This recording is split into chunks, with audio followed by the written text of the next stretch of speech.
तेलापासून ते टूथपेस्ट पर्यंत सर्व वस्तूंचं उत्पादन करणाऱ्या पतंजली समूहाला कोण ओळखत नाही? पतंजली फूड्सच्या नावानं हा ग्रुप शेअर बाजारातही प्रसिद्ध आहे। पतंजली फूड्स शेअर्सच्या माध्यमातून गुंतवणूकदारांना या मोठ्या समूहात भागीदार होणं शक्य झालंय। पतंजली फूड्स ही पतंजली समूहाचा एक भाग असून कंपनी अनेक व्यवसायात कार्यरत आहे। या कंपनीचे देशभरात 43 उत्पादन प्रकल्प आहेत, त्यापैकी 25 प्रकल्पांमध्ये प्रक्रिया होतीये। त्यापैकी 19 प्रक्रिया प्रकल्प सध्या कार्यरत आहेत। मे 2021 मध्ये रुची सोयाने पतंजली बिस्किट, कुकीज आणि रस्कचा व्यवसाय 60 कोटी रुपयांना खरेदी करत खाद्यपदार्थांच्या व्यवसायात पदार्पण केलं। एप्रिल 2022 मध्ये रुची सोयाचे नाव बदलून पतंजली फूड्स करण्याचं व्यवस्थापन मंडळाने मंजुरी दिली आणि जून 2022 पासून पतंजली फूड्स हे नाव लागू झाले। सध्या प्रमोटर्स म्हणजेच प्रवर्तकाकडे पतंजली फूड्सचा 80.82% हिस्सा आहे। मात्र सेबीच्या नियमानुसार प्रवर्तकांना आणखी 6% हिस्सा विकावा लागणार आहे। या कंपनीच्या व्यवसायाबद्दल अधिक जाणून घेऊया। पतंजली फूड्सचा व्यवसाय 5 क्षेत्रांमध्ये विस्तारलेला आहे। पहिला व्यवसाय आहे खाद्यपदार्थांचा। यामध्ये मध, तूप, च्यवनप्राश यासह 242 विविध उत्पादने आहेत। दुसरा व्यवसाय आहे न्यूट्रास्युटिकल्स आणि वेलनेस उत्पादनांचा। या व्यवसायाअंतर्गत कंपनीकडे जनरल न्यूट्रिशन, मल्टीव्हिटॅमिन्स आणि वेट मॅनेजमेंटचे उत्पादन आहे। स्पोर्ट्स न्यूट्रिशनमध्ये एनर्जी सप्लिमेंट आणि मसल गेनर्सची उत्पादने आहेत। तिसरा व्यवसाय आहे पाम झाडे लागवडीचा। कंपनीकडे पाम लागवडीसाठी 6.23 लाख हेक्टर क्षेत्र आहे। यापैकी 62,102 हेक्टरवर पाम लागवड करण्यात आली आहे। पाम लागवडीसाठी कंपनी 11 राज्यांमधील सुमारे 44,000 शेतकऱ्यांसोबत काम करत आहे।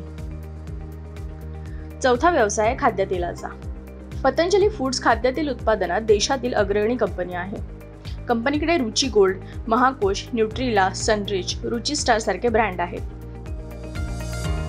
पाचव्या व्यवसायाअंतर्गत कंपनी ओलिओकेमिकल्स आणि पवन ऊर्जा क्षेत्रातही आहे।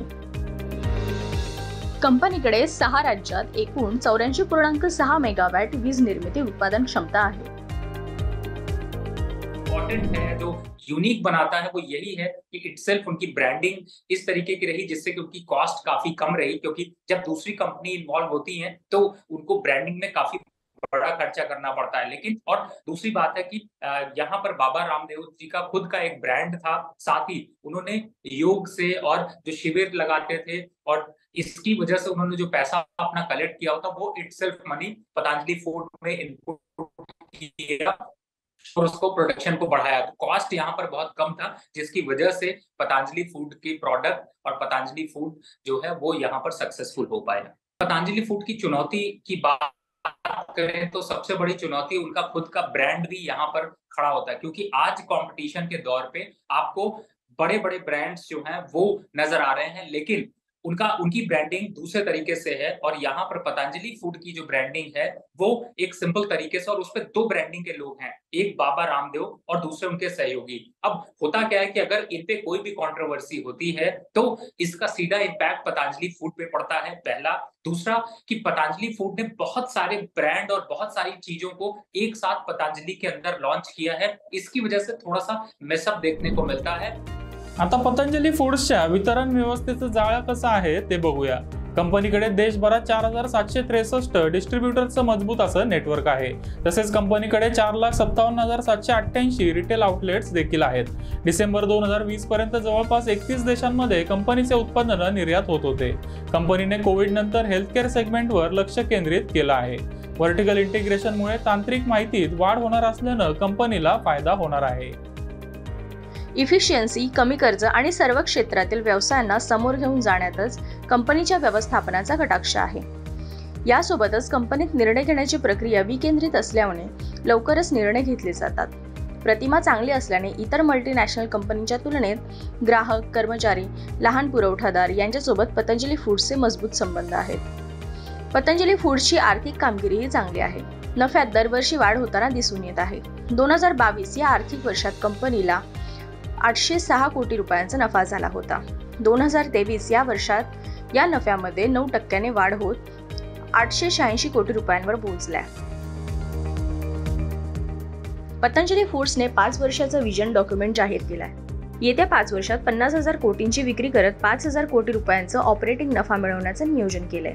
2023 या आर्थिक वर्षात पतंजली फूड्सला 1,577 कोटी रुपयांचा ऑपरेटिंग नफा मिळालाय. आता पतंजली फूडसाठी ग्रोथ ट्रिगर्स काय आहेत ते बघूया. रुची गोल्ड, महाकोश आणि सनरिच खाद्य तेलाचे मोठे ब्रँड असल्यानं कंपनीला त्यांचा मार्केट शेअर वाढवण्यास मदत होतीये. पतंजली समूहानं खाद्यपदार्थांच्या व्यवसायाचे एकत्रीकरण केल्यानं व्यवसायाचा आकार वाढून खर्चात कपात झाली आहे. बॅकवर्ड इंटिग्रेशनमुळे कच्च्या मालांच्या किमतीतील चढ उताराचा परिणाम कमी झालाय.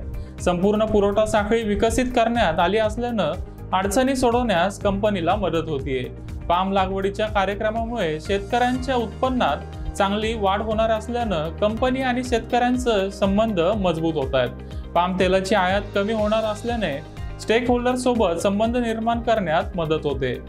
वो अभी ऑलरेडी बिस्किट कैटेगरी में एंटर कर चुके हैं, लेकिन अभी न्यूट्रिशनल फूड सेगमेंट में उन्होंने एंट्री की है. प्लस वो लो कैलोरी हाई प्रोटीन वाले सेगमेंट्स में भी एंटर कर रहे हैं. तो नए प्रोडक्ट लॉन्चेस और दूसरी बात मेरे ख्याल से वो रॉ मटेरियल का कैसे लॉजिस्टिक और कॉस्ट मैनेजमेंट करेंगे, क्योंकि पिछले क्वार्टर में चौथे तिमाही में हमने देखा था कि काफी नंबर्स यानी ऑपरेटिंग मार्जिन के नंबर काफी खराब हो चुके थे. लेकिन अभी ऐसे में सुनने में आ रहा है कि जो रॉ मटेरियल की बड़ी कीमतें हैं, जैसे कि क्रूड बेस्ड इनपुट्स है, पाम ऑयल प्राइसेस है, वो काफी घटे हैं. तो ये इमीडिएट नियर टर्म में ट्रिगर रहेगा, क्योंकि ऑब्वियसली पहला quarter of FY24 should be lot better. तो एक तो रॉ मटेरियल का कॉस्ट मैनेजमेंट, दूसरा नया प्रोडक्ट लॉन्चेस, और उसके बाद जो दूसरा एक ट्रिगर जो इंपॉर्टेंट है वो उनका डाइल्यूशन. ऐसे सुनने में आ रहा है कि अभी जो प्रमोटर है बाबा रामदेव जी, उनका 80% स्टेक है. तो ये 75% आने वाले 3-4 महीने में होने वाला है. पतंजली फूड शेअर्सचे व्हॅल्युएशन कसे आहे ते आता पाहूया. 2024 या आर्थिक वर्षात कंपनीचा अंदाजित PE रेशियो 23.6 आणि 2025 या आर्थिक वर्षात अंदाजित PE रेशियो 20.4 आहे. पतंजली फूड्सचा शेअर त्याच्या 52 आठवड्याच्या उच्चांकापासून जवळपास 27% खाली आहे. सध्या पतंजलीचा शेअर जवळपास 1100 रुपयांच्या जवळपास आहे. बहुतांश ब्रोकर्सने पतंजली फूड्सचे शेअर खरेदी करण्याचा सल्ला दिला आहे.